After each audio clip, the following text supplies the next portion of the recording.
عقیدت در بارگاہ شہدائے کربلا۔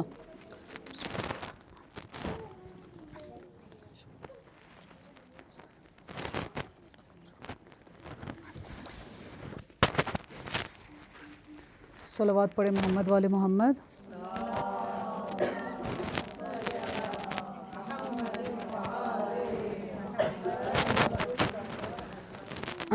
اعوذ باللہ من الشیطان الرجیم، بسم اللہ الرحمن الرحیم، الحمد للہ رب العالمین، الصلاۃ والسلام علی اشرف الانبیاء والمرسلین وافضل السفراء المقربین، العبد المؤید والرسول المسدد والمحمود الاحمد والمصطفى الامجد ابی القاسم محمد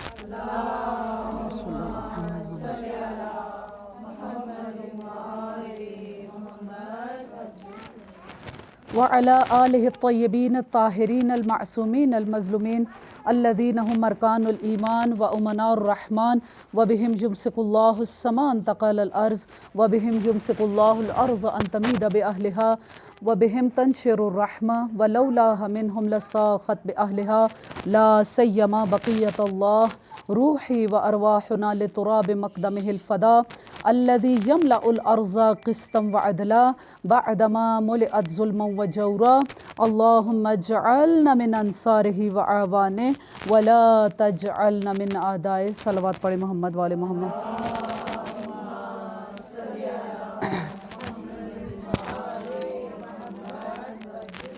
اما بعد فقد قال امام جعفر صادق علیہ السلام: السلام علیک یا وارث آدم صفوۃ اللہ، السلام علیک یا وارث نوح نبی اللہ، السلام علیک یا وارث ابراہیم خلیل اللہ، السلام علیک یا وارث موسیٰ کلیم اللہ، السلام علیک یا وارث عیسیٰ روح اللہ، السلام علیک یا وارث محمد حبیب اللہ، السلام علیک یا وارث علی امیر المؤمنین ولی اللہ۔ صلوات پڑھے محمد والے محمد۔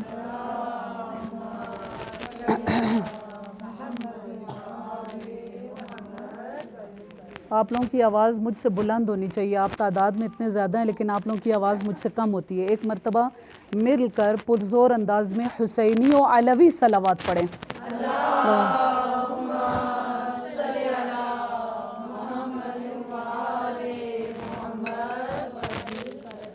آپ سب جانتے ہیں کہ جو سلسلہ گفتگو ہے وہ اس زیارت کے بارے میں ہے جو کہ امام جعفر صادق علیہ السلام نے قبر امام حسین علیہ السلام پر آ کر پڑھی اور جسے ہم زیارت وارثہ کہتے ہیں۔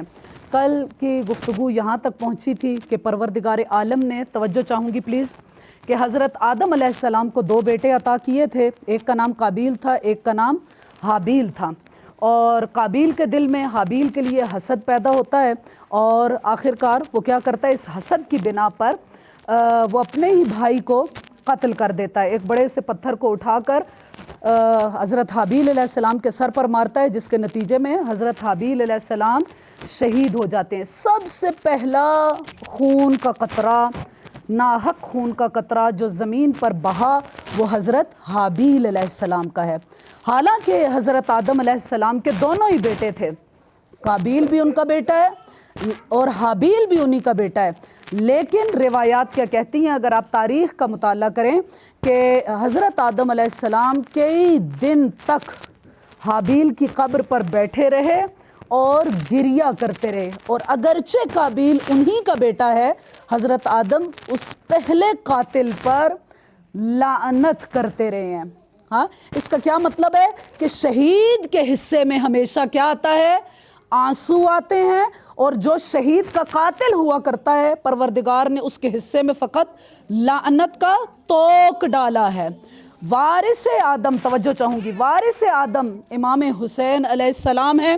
کتنا ثواب ہے امام حسین علیہ السلام پر گریہ کرنے کا، کہ روایات کیا کہتی ہیں، اور یہ روایات زیادہ تر جو ہم تک پہنچی ہیں وہ امام رضا علیہ السلام کی ہیں۔ امام رضا علیہ السلام سے باقاعدہ طور پر جو چیز ہمیں ملتی ہے وہ یہ ہے کہ وہ امام حسین علیہ السلام پر گریہ کا ثواب بتاتے ہیں، جیسا کہ ابن شبیب کے بارے میں ہے کہ ریان ابن شبیب کہ آپ لوگوں نے یکم محرم کے دن اس روایت کو ضرور سنا ہوگا کہ ریان ابن شبیب یکم محرم کو امام رضا علیہ السلام کی خدمت میں آئے اور دیکھا کہ امام رضا علیہ السلام کا جو حالت ہے وہ عجیب ہے. امام علیہ السلام مسند پر نہیں بیٹھے ہوئے، زمین پر بیٹھے ہیں. ابن شبیب پوچھتا ہے کہ مولا یہ بتائیے کہ آج آپ کے اوپر یہ حزن، یہ غم کی کیفیت کیوں ہے؟ تو امام رضا علیہ السلام نے بتایا کہ اے ابن شبیب، تم جانتے نہیں ہو کہ محرم کا چاند طلوع ہو چکا ہے. جب بھی محرم کا چاند طلوع ہو جائے تو ہم سب عزائے حسین میں غمگین ہو جاتے ہیں. اس کے بعد امام رضا علیہ السلام نے وہ ایک طویل روایت پڑھی کہ امام حسین علیہ السلام پر گریے کا ثواب کس قدر ہے. امام علیہ السلام نے جو سب سے چھوٹی چیز بتائی وہ کیا ہے کہ اے ابن شبیب، اگر حسین علیہ السلام کے غم میں گریہ کرتے ہوئے تمہاری آنکھ میں اتنا سا آنسو آ جائے، اتنا سا آنسو آ جائے کہ جتنا کہ مچھر کا پر ہوتا ہے. مچھر کتنا ہوتا ہے اور اس کا پر کتنا ہوتا ہے. امام علیہ السلام کیا کہتے ہیں کہ اس غم حسین میں تمہاری آنکھ میں اتنا سا آنسو آ جائے کہ جتنا کہ مچھر کا پر ہوتا ہے، پروردگار تمہارے اوپر جنت کو واجب قرار دیتا ہے. اور امام کی حدیث ہے،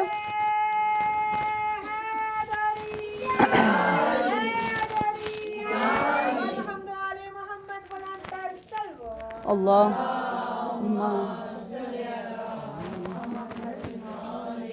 امام کی حدیث ہے کہ امام علیہ السلام نے ارشاد فرمایا کہ من بکا و ابکا و تباکا فلہ الجنہ. توجہ کہ جو کوئی روئے، رلائے اور رونے کی شکل بنائے غم حسین میں، اس کے اوپر جنت واجب ہے. روئے کس طرح؟ مثلا آپ گھر کے اندر بیٹھے ہوئے ہیں، آپ نے نوحے کو لگایا ہوا ہے، مجلس لگائی ہوئی ہے، کوئی ایسا نہیں ہے دوسرا، کوئی ذاکر نہیں ہے کہ جو آپ کے سامنے مصائب امام حسین علیہ السلام کو پڑھ رہا ہے اور آپ گریہ کر رہے ہیں. من بکا، لیکن اس حالت میں بھی آپ کی آنکھوں میں آنسو آ گیا. وَأَبْكَى، کسی نے مصائب حسین کو بیان کیا، جیسے کہ ذاکر خطیب، مولانا، کوئی ذاکرہ خطیبہ آپ کے سامنے مصائب امام حسین علیہ السلام کو بیان کرے، رلائے، مصائب حسین کو بیان کیا، کسی کو رلایا، اس کے مصائب بیان کرنے کی وجہ سے کسی کی آنکھوں میں آنسو آ گئے، اس کے اوپر تو رونے والے کے اوپر بھی جنت واجب ہے، اور جو رلا رہا ہے اس کے اوپر بھی جنت واجب ہے. اور جو سب سے تیسری چیز ہے وہ کیا ہے؟ وَتَبَاكَى، اور رونے والی شکل بنائے. بہت ممکن ہے، بہت دفعہ ایسا ہوتا ہے کہ رونا نہیں آ رہا. علماء نے کیا بیان کیا کہ کسی چیز میں ریا جائز نہیں ہے، دکھاوا جائز نہیں ہے، سوائے عزائے امام حسین علیہ السلام میں. رونا نہیں آ رہا، لیکن آپ نے رونے والی شکل بنائی. تمام لوگ گریہ کر رہے ہیں، ایک میں ہی گریہ نہیں کر رہا، رونے والی شکل بنائی. اس شکل بنانے پر بھی پروردگار عالم نے جنت کو اس کے اوپر واجب کر دیا ہے. من بکا و ابکا و تباکا فلہ الجنہ، جو روئے، رلائے اور رونے والی شکل بنائے. اسی لیے آپ لوگوں نے بارہا سنا ہوگا نا کہ جب ذاکر خطیب کچھ پڑھ رہے ہوتے ہیں تو وہ کیا کہتے ہیں کہ نہیں، اپنے سروں کو جھکا لیں اور ایک مرتبہ رونے والی چاہے شکل ہی بنائے لیں، اسی کیفیت میں آ جائیں، تو تب بھی اس کے اوپر کیا ہے؟ پروردگار عالم جنت کو واجب کر دیتا ہے. صلوات پڑھے محمد والے محمد.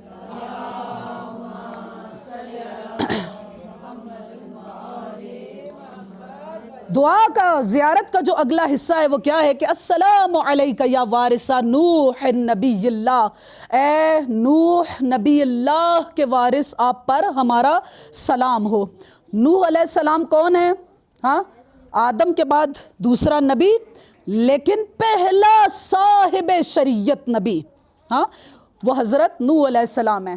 آدم کے زمانے میں شریعت نہیں تھی، لیکن نوح علیہ السلام پہلا صاحب شریعت نبی حضرت نوح علیہ السلام، پہلا اولو العزم نبی. اولو العزم کسے کہا جاتا ہے؟ ہم نے بچوں کو بھی نام یاد کروائے ہیں، ایسا ہی ہے نا، اولو العزم. ویسے تو اس کا اب جب انگلش میں ترجمہ کرتے ہیں آپ دیکھ لیں تو وہاں پہ کیا ہوتا ہے کہ اسپیشل پروفٹس، یہ چوزن ون پروفٹس، ایسے پروفٹس کے جنہیں منتخب کر لیا ہے جو پروردگار کی طرف سے خاص ہیں. لیکن عربی زبان کے اندر ایسا نہیں ہے. عربی زبان میں جب کہا گیا تو کیا کہا گیا؟ پلیز ذرا تھوڑا سا خاموش کروا لیں ادھر سے. اولو العزم نبی، اولو العزم نبی یعنی ایسے نبی یعنی پروردگار عالم نے 1,24,000 انبیاء کو بھیجا، ان میں سے جو 313 ہیں انہیں رسول کہا گیا جو صاحب شریعت ہیں، ان 313 میں سے جو 5 ہیں وہ کون ہیں؟ انہیں اولو العزم کہا گیا۔ اولو العزم کا کیا مطلب ہے؟ عزم کسے کہا جاتا ہے؟ ایسے انبیاء کہ جن کا ارادہ بہت مضبوط ہے، جو مضبوط عزم رکھتے ہیں، مضبوط صبر رکھتے ہیں، ایسی ہمت رکھتے ہیں کہ جیسی ہمت کسی اور نبی کے پاس بھی نہیں ہے۔ تو سب سے پہلا اولو العزم نبی حضرت نوح علیہ السلام ہے۔ کتنے نبی ہیں جو اولو العزم ہیں؟ توجہ پلیز، 5 ہیں، ابھی بتا دیا اسی لیے سب کے ہاتھ کھڑے ہوئے ہیں۔ پہلا نبی حضرت نوح علیہ السلام، دوسرے حضرت موسیٰ، عیسیٰ، ابراہیم اور جناب رسول خدا صلی اللہ علیہ وآلہ وسلم۔ صلوات پڑھے محمد۔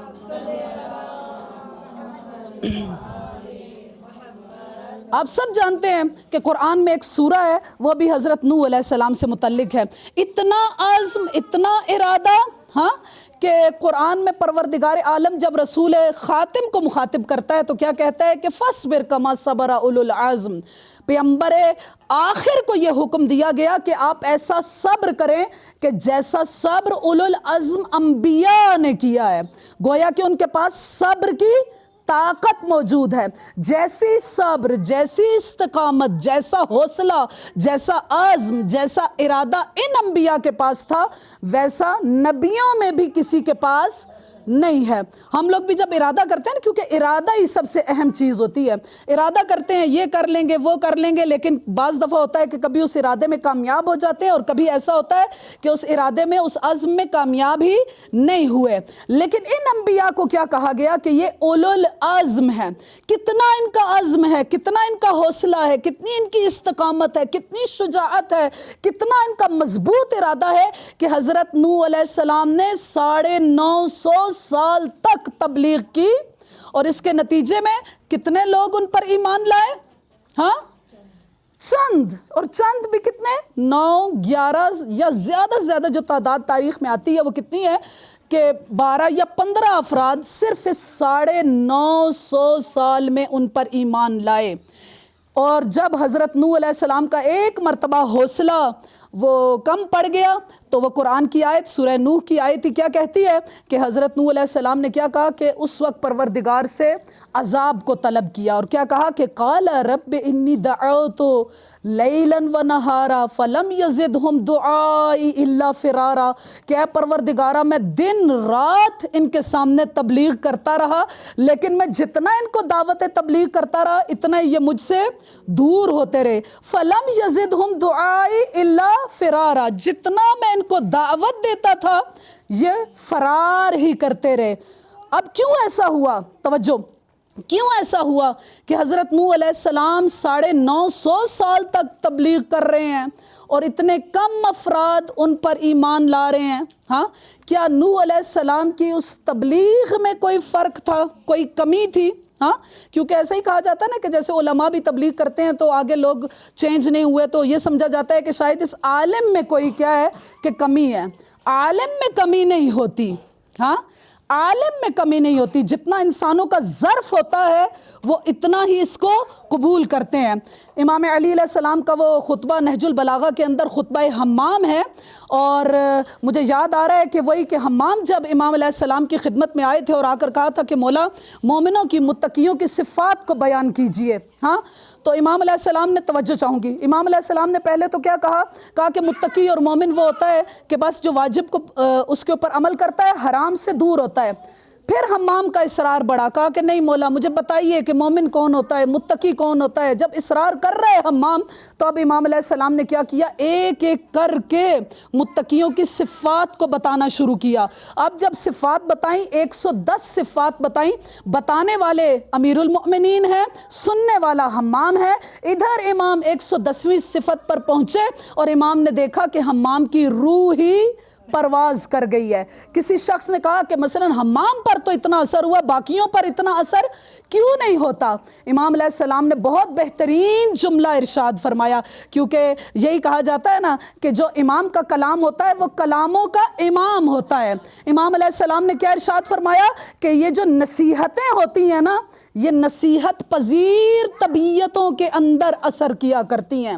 ہر شخص کے اندر، ہر طبیعت کے اندر یہ خاصیت نہیں ہوتی کہ وہ اس نصیحت کو قبول کرے۔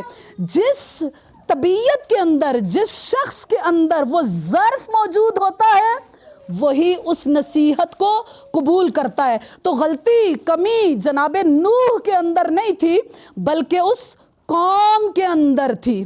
ہاں، امام خمینی ارشاد فرماتے ہیں کہ دیکھو، حق بات کہو، حق بات کہو، اگر سب لوگ اسے قبول کر لیں۔ ہاں، ہم بھی جب ممبر سے بیان کرتے ہیں نا تو ہر شخص تو قبول نہیں کرتا، کوئی کہہ رہا ہوتا ہے کہ یہ کیا بیان کر دیا، کوئی قبول کر رہا ہوتا ہے، کوئی اچھا کسی کو لگ رہا ہوتا ہے، کسی کو برا لگ رہا ہوتا ہے۔ ہاں، امام خمینی نے کیا ارشاد فرمایا؟ کہا کہ حق بات کہو، اگر ہر کسی کو اچھی لگتی ہے، ہمیں کیسے پتہ چلے گا کہ ہم جو بات کر رہے ہیں وہ حق ہے یا نہیں؟ کہا کہ اگر سب کو اچھی لگی ہے تو اس کا مطلب ہے وہ حق بات نہیں ہے۔ اگر کچھ آپ کے مخالف ہوئے، کچھ آپ کے حقدار ہوئے جنہوں نے آپ کی طرفداری کی، تو اس کا مطلب ہے کہ آپ نے حق بات کو کہا ہے۔ تو بہرحال اس وقت حضرت نوح علیہ السلام کے اندر وہ کمی موجود نہیں تھی، بلکہ ان افراد قوم نوح کے اندر وہ کمی موجود تھی کہ جس کی وجہ سے انہوں نے حضرت نوح علیہ السلام کی تبلیغ کو قبول نہ کیا۔ علماء نے لکھا کہ چونکہ ان کے اندر نور بصیرت اتنا کم تھا، وہ اس نور کو قبول نہ کر سکے۔ کہ مثال انہوں نے اس طرح دی کہ فرض کیجئے کہ اگر بہت زیادہ دھوپ ہو تو ہم کیا کرتے ہیں؟ ہم دھوپ میں باہر نکلتے ہیں تو کیا کرتے ہیں؟ کیا کرتے ہیں؟ سن گلاسز لگا لیتے ہیں تاکہ وہ نور زیادہ ہماری آنکھوں تک نہ آئے۔ کہا کہ بالکل اسی طرح حضرت نوح علیہ السلام انہیں تبلیغ کر رہے ہیں، نور دینا چاہتے ہیں، لیکن وہ قوم نہیں چاہتی کہ ان تک وہ نور پہنچے۔ انہوں نے بھی اسی طرح ظلمت کی ان اینکوں کو پہن لیا۔ ہاں، آیت الکرسی میں پروردگار کیا کہتا ہے کہ اللہ ولی الذین آمنوا یخرجہم من الظلمات الی النور۔ توجہ، اللہ کس کا ولی ہے؟ اللہ کس کا سرپرست ہے؟ ہاں، ترجمہ کیا ہے؟ اللہ ولی الذین آمنوا یخرجہم من الظلمات الی النور۔ اللہ ایمان لانے والوں کا ولی ہے، اللہ مومنوں کا ولی ہے۔ پس پروردگار جب ان کا ولی ہے، ان کا سرپرست ہے، تو وہ کیا کرتا ہے؟ یخرجہم من الظلمات الی النور۔ پروردگار کیا کرتا ہے؟ انہیں ظلمات سے نور کی طرف لے کر آتا ہے۔ لیکن جو دوسرے افراد ہیں، اگلی آیت آپ لوگ پڑھیں، کیا ہے اگلا آیت کا حصہ؟ والذین کفروا اولیاؤہم الطاغوت۔ ہاں، اور جو لوگ کفر کرتے ہیں ان کے اولیاء، ان کے ولی کون ہیں؟ وہ طاغوت ہیں، وہ سرکش لوگ ہیں، وہ شیطان ہیں۔ وہ کیا کرتے ہیں؟ پروردگار تو یہ کرتا ہے کہ وہ ظلمات سے نور کی طرف لاتا ہے، تاریکی سے روشنی کی طرف لاتا ہے، جہالت سے علم کی طرف لاتا ہے۔ لیکن جو کافر ہیں، ان کے جو طاغوت ہے، جو سرکش لوگ ہیں، جو شیطان ہے، وہ انہیں کیا کرتا ہے؟ وہ انہیں نور سے ظلمات کی طرف لے کر جاتا ہے۔ اللہ ظلمات سے نور کی طرف لاتا ہے، وہ نور سے ظلمات کی طرف لاتے ہیں۔ اب یہ انسان کے اوپر ہے کہ وہ کس راستے کو اپنے لیے انتخاب کرتا ہے۔ وہ یہ چاہتا ہے کہ وہ ظلمات میں رہے، تاریکی میں رہے، جہالت میں رہے، گندگی میں رہے، پستی میں رہے، یا اس نورانیت کی طرف آ جائے، علم کی طرف آ جائے، آگاہی کی طرف آ جائے، روشنی کی طرف آ جائے۔ یہ انسان کے اوپر ہے۔ صلوات پڑھیں محمد والے محمد۔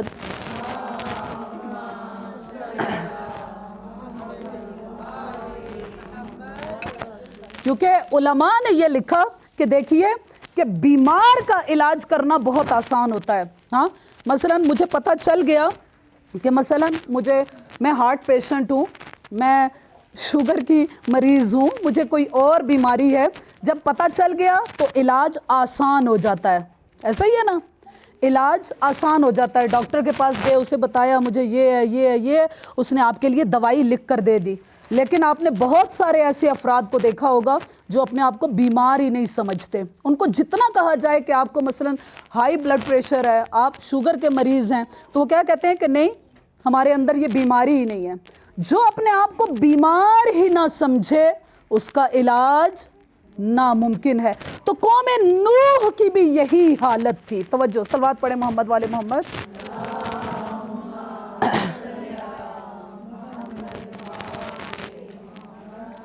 قوم نوح کی بھی یہی حالت تھی. اب جب انہوں نے عذاب کو طلب کیا نا, تو پروردگار نے کیا کہا کہ اے نوح کیا کرو, کشتی بناؤ, کشتی بناؤ. کئی ماہ تک, کئی سالوں تک حضرت نوح علیہ السلام وہ کشتی بناتے رہے. ریگستان میں کشتی بنا رہے ہیں, توجہ ہاں, اور لوگ مذاق اڑا رہے ہیں کہ نوح کو کیا ہو گیا ہے کہ تم بوڑھے ہو گئے ہو. نوح مذاق اڑاتے ہیں, ان کا تمسخر کرتے ہیں کہ نوح تم بوڑھے ہو گئے ہو, اس ریگستان میں, اس صحرا میں کشتی بنا رہے ہو, اس کشتی کا کیا فائدہ ہے. لیکن پروردگار کا حکم کیا ہے کہ جب پانی ابلنا شروع ہو جائے گا, جو کوئی بھی اس کشتی میں سوار ہو جائے گا اسے ہی نجات ملے گی. کل بھی آپ کے سامنے حضرت نوح علیہ السلام کے بیٹے کا ذکر کیا تھا کہ ان کا بیٹا جو ہے, خود ان کا بیٹا ہے, انہی کے گھر میں پلتا بڑھتا ہے, لیکن حضرت نوح علیہ السلام کا ماننے والا نہیں ہے. وہاں اس وقت کیا کیا کہ جب پانی ابلنا شروع ہو گیا, آسمان سے پانی نازل ہو رہا ہے, زمین سے پانی نکل رہا ہے, اور اس وقت حضرت نوح علیہ السلام نے کہا کہ جو کوئی بھی میری اس کشتی میں سوار ہو جائے گا وہی نجات پا جائے گا. ان کے بیٹے نے کیا کہا کہ وہ پہاڑ پر چڑھنا شروع ہو گیا, اور وہی کہ سورہ نوح کی آیات کہتی ہیں کہ وَنَادَى نُوحٌ ابْنَهُ وَكَانَ فِي مَعْزَلٍ, کہ حضرت نوح علیہ السلام نے اپنے بیٹے سے کہا کہ اس حالت میں کہ ان کا بیٹا کیا کر رہا تھا, پہاڑ کی طرف چڑھ رہا تھا, اور انہوں نے کہا کہ یا بنی ارکب معنا, اے میرے بیٹے کیا کرو, میرے ساتھ اس کشتی میں سوار ہو جاؤ, وَلَا تَكُنْ مَعَ الْكَافِرِينَ, اور دیکھو آج کے دن کافروں میں سے نہ ہو جانا. گویا جس نے بھی اس دن کشتی نوح کو چھوڑ دیا تھا, قرآن نے انہیں کیا کہا ہے کہ اب وہ مسلمان نہیں ہیں, وہ کون ہے, کافر ہے.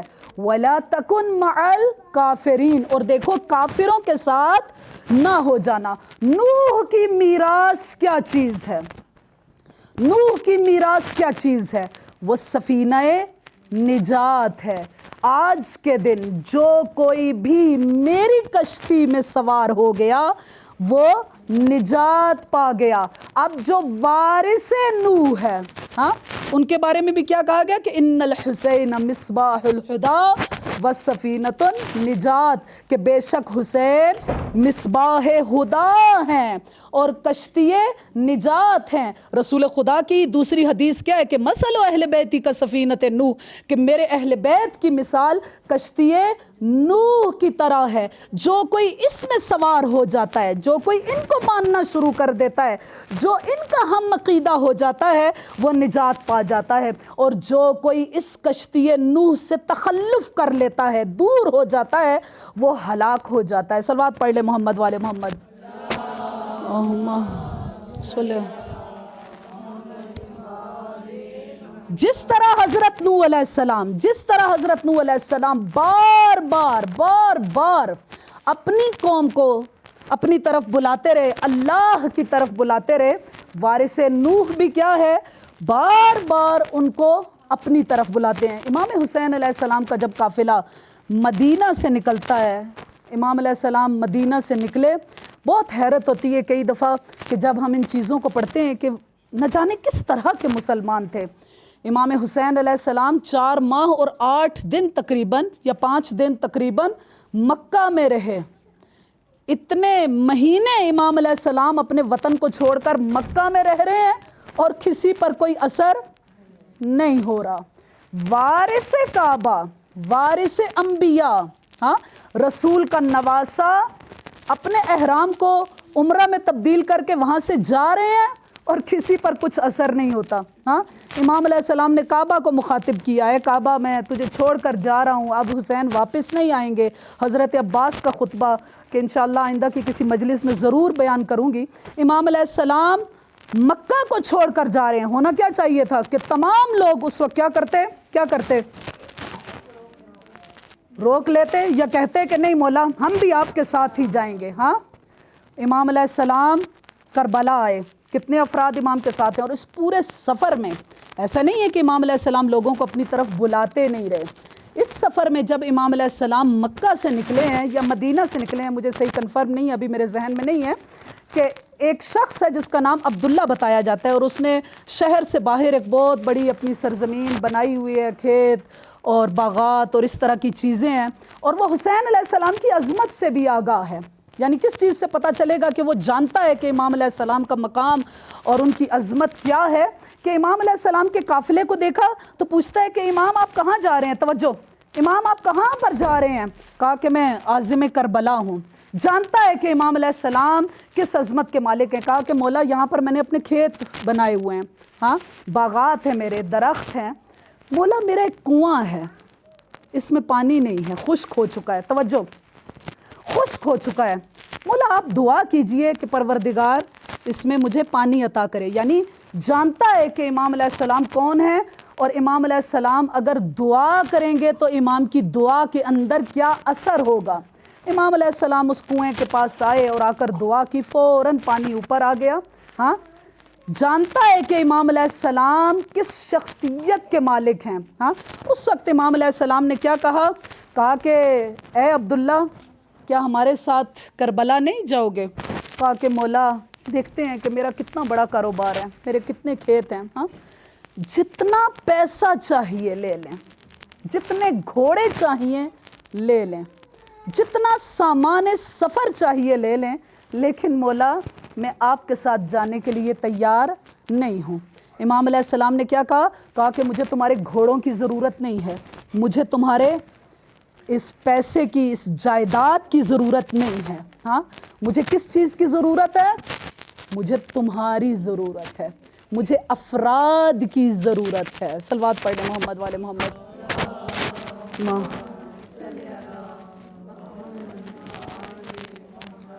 بہرحال امام علیہ السلام, توجہ چاہوں گی, امام علیہ السلام پورے رستے لوگوں کو جہاں کہیں بھی دیکھتے تھے نا کوئی چھوٹا سا قافلہ جا رہا ہے, جیسا کہ زہیر ابن کین کا قافلہ جا رہا تھا. زہیر عثمانی مذہب کے ہیں. ہاں زہیر خود بیان کرتے ہیں کہ امام علیہ السلام کا قافلہ جا رہا تھا, مجھے معلوم تھا کہ امام علیہ السلام عازم کربلا ہیں. جہاں امام علیہ السلام قافلہ روکتے تھے, پڑاؤ کرتے تھے, میں اس سے تھوڑی دور کیا کرتا تھا, اپنے قافلے کو روک لیتا تھا, اس وجہ سے کہ کہیں مجھے امام علیہ السلام بلا نہ لیں.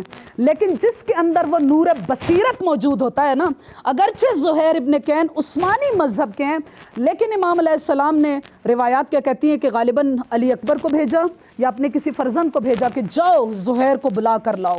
کہا کہ جو ہی امام کا قاصد آیا, زہیر اب ان کے اندر وہ تبدیلی آ گئی, وہ انقلاب آ گیا. فوراً امام علیہ السلام کی خدمت میں آئے اور کہا کہ مولا آپ اگر مجھے بلا رہے ہیں تو ٹھیک ہے, اگر آپ مجھے کربلا جانا چاہتے ہیں تو میں بھی آپ کے ساتھ عازم کربلا ہوں گا.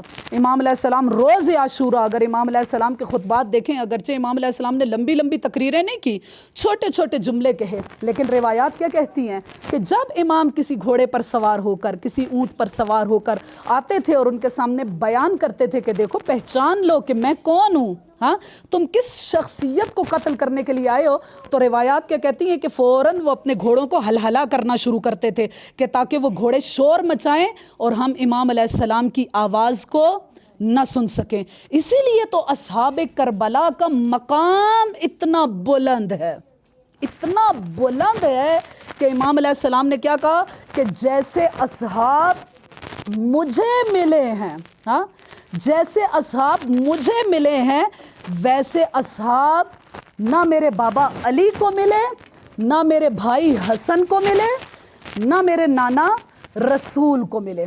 آج کا دن جو ہے نا وہ کس سے منسوب ہے, وہ کس سے منسوب ہے, وہ امام حسین علیہ السلام کے اصحاب سے مخصوص ہے. ہم جب زیارت وارثہ بھی پڑھتے ہیں نا, تو جو زیارت وارثہ کا آخری حصہ ہے نا, وہ امام حسین علیہ السلام کے اصحاب سے مخصوص ہے. کیا مقام ہے اصحاب امام حسین علیہ السلام کا کہ ہم جب انہیں مخاطب کرتے ہیں تو کہتے ہیں کہ یا لیتنی کنت معکم فافوز معکم, کہ کاش ہم بھی کربلا میں ہوتے اور بالکل آپ کی طرح ہم بھی نجات اور کامیابی کو حاصل کرتے. علامہ مجلسی جیسا انسان، ہاں علامہ مجلسی، جسے تاریخ نے علامہ کا خطاب دیا ہے، علامہ مجلسی خود بیان کرتے ہیں کہ میرے دل میں ہمیشہ یہ خواہش ہوتی تھی، توجہ، ہمیشہ یہ خواہش ہوتی تھی کہ کاش میں بھی کربلا میں ہوتا اور اصحاب امام حسین علیہ السلام میں میرا بھی شمار ہوتا۔ ایک مرتبہ علامہ مجلسی کہتے ہیں کہ رات کا وقت تھا، میں سو گیا اور مجھے خواب آیا کہ کیا ہے کہ کربلا کا میدان ہے، امام حسین علیہ السلام سامنے کھڑے ہیں اور امام علیہ السلام کے سامنے یزید کا لشکر موجود ہے۔ علامہ مجلسی کہتے ہیں کہ میرے دل میں آیا کہ ابھی جب یہ تیر چلائیں گے تو میں کیا کروں گا، میں اپنے سینے کو امام علیہ السلام کے سامنے حاضر کر دوں گا، ہاں حاضر کروں گا۔ روایت کیا کہتی ہے، علامہ مجلسی نے کیا کہا کہ ایک مرتبہ ایک تیر آیا، میں نے اپنے سینے کو آگے بڑھایا، لیکن جو ہی تیر قریب آیا میں فوراً ہٹ گیا، میں ڈر گیا کہ یہ تیر میرے سینے میں لگے گا۔ تیر کو قبول کرنا بڑی ہمت کی بات ہے، کہا کہ میں ہٹ گیا۔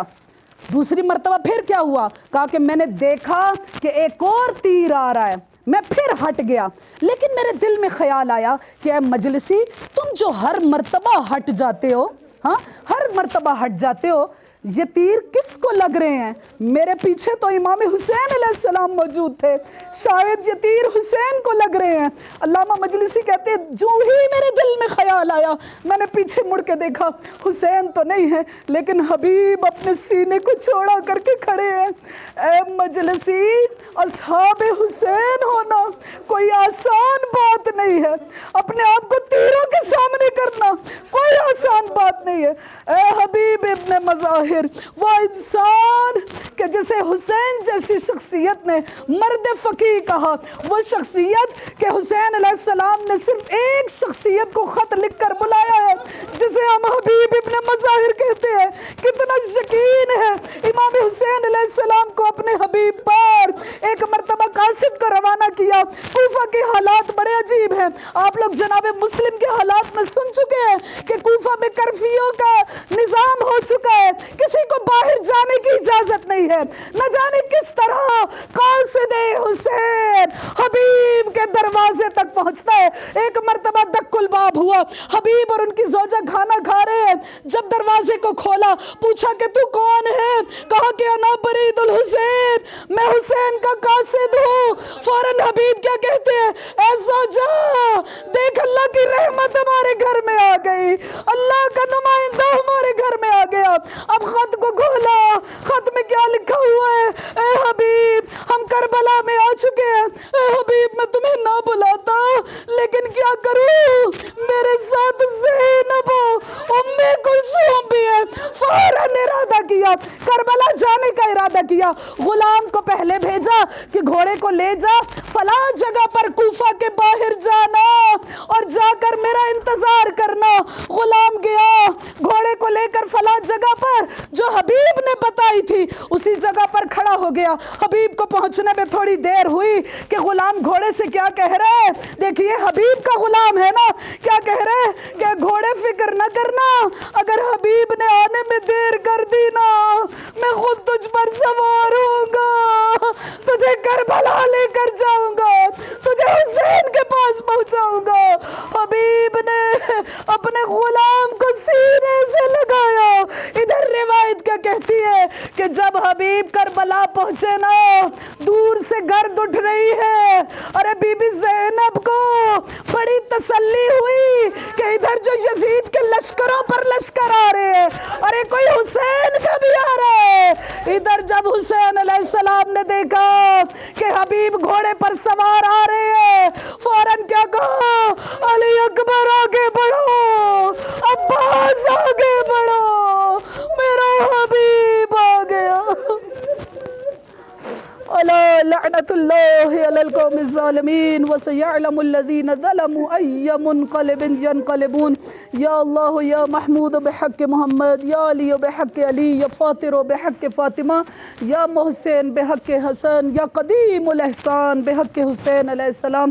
پروردگارہ تجھے اصحاب امام حسین علیہ السلام کا واسطہ دیتے ہیں کہ ہماری اس قلیل سی عبادت کو کثیر کر کے مقبول کرنا۔ کیا کہنا اصحاب امام حسین علیہ السلام کا کہ جن میں ایک نام سعید کا آتا ہے، زہیر کا آتا ہے، حبیب کا آتا ہے۔ روایات کیا کہتی ہے کہ جب سعید ایک مرتبہ امام علیہ السلام نماز ادا کر رہے ہیں، سعید امام علیہ السلام کے آگے کھڑے ہیں، کئی تیر سعید کے سینے میں لگے، جب گرے ہیں نا تو روایت کیا کہتی ہے امام حسین علیہ السلام سرہانے پہنچے، ہاں سعید کے سر کو اٹھایا، اپنی گود میں رکھا، سعید نے فوراً سر زمین پر رکھ دیا، امام علیہ السلام نے پھر سر کو اٹھایا، دوبارہ اپنے زانو پر رکھا، کہا سعید بار بار اپنے سر کو اٹھاتے کیوں؟ کہا مولا ہمارا یہ مقام نہیں ہے، یہ سکینہ کے بیٹھنے کی جگہ ہے۔ جب کوئی صحابی امام حسین علیہ السلام گرتا تھا دوسرے کو وصیت کرتا تھا، ارے جب تک زندہ رہنا حسین کے ساتھ وفا کرتے رہنا۔ پروردگارا تجھے اصحاب امام علیہ السلام کی عظمتوں کا واسطہ ہماری اس قلیل سی عبادت کو کثیر کر کے مقبول کرنا، سب کی پریشانیوں کو دور کرنا، مشکلات کو آسان کرنا، پروردگارہ سب کی حاجتوں کو قبول کرنا، دعاؤں کو مستجاب کرنا، حجاب زینب کی توفیقات عطا کرنا، موت سے پہلے توبہ کی توفیق دینا، موت کے بعد ہم تمام کی مغفرت کرنا، برزخ کی منازل کو آسان کرنا، وحشت قبر کو دور کرنا، بروز محشر علماء و شہداء کے ساتھ محشور کرنا، اعلی علیین میں جگہ عطا کرنا، صاحب کوثر کے ہاتھوں سے جام کوثر کو پینے کی توفیقات عطا فرمانا۔ پروردگارہ دنیا میں جہاں کہیں بھی مجاہدین جہاد میں مصروف ہیں ان کے جہاد کو امام کے جہاد سے متصل کرنا، امام زمانہ کے ظہور میں تعجیل کرنا، ہم سب کو امام علیہ السلام کے آوان و انصار میں شمار کرنا۔ وصلی اللہ علی سیدنا محمد و آل محمد۔ ایک مرتبہ سورہ فاتحہ نذرانہ عقیدت تمام مرحومین کے لیے۔